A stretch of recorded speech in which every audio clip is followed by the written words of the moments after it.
Guys, alam nyo po ba na pabalik na si Scary Larry ngayong 2026? Oo. Simulan na natin. Si Scary Larry babalik na ngayong 2026. Kasi malapit na. Napakauna na 2026 na. At napakalapit ng 2026 na yung New Year na ngayon. Pero sa 2026, babalik na raw si Scary Larry. Kaya takot na takot ako. Kaya story ni Scary Larry, marami daw siyang na-account. Kasi yung sa iPad ni Beng Beng, di ba?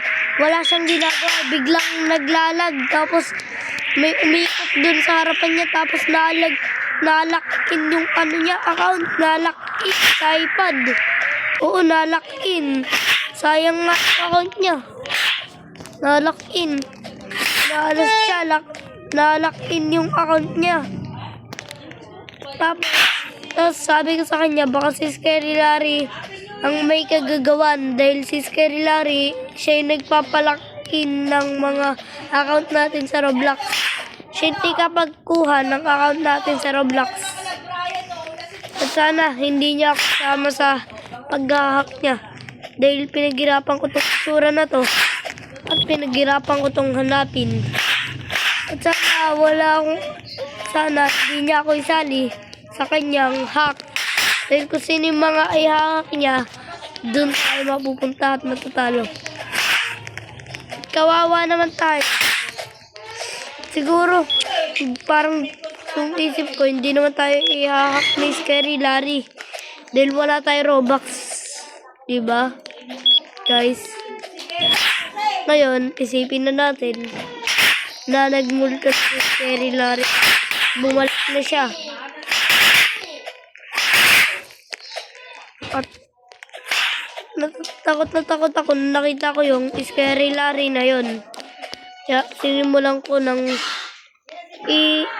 tapos yung It's 8 ko na hack ni Scary Larry. Si Scary Larry, hindi kapag hack ng mga account natin. Diba guys? Ilan oras na? Diba guys? Hack ng Roblox natin. Diba? Kaya nga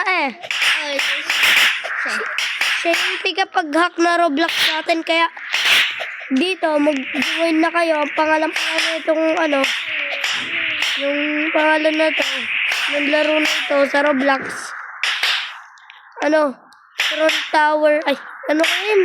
Kalimutan ko. Scary Larry Tron Tower. Yun. Kaya takot ako nung nakita. Aray kanat malapit na ako. Sininuwat ni nang nagtatago na naman.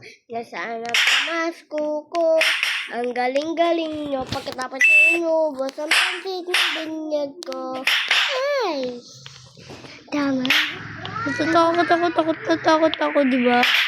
Ayan na, dito na tayo. Ayan talaga ang itsura ng kapag-hack natin sa Roblox.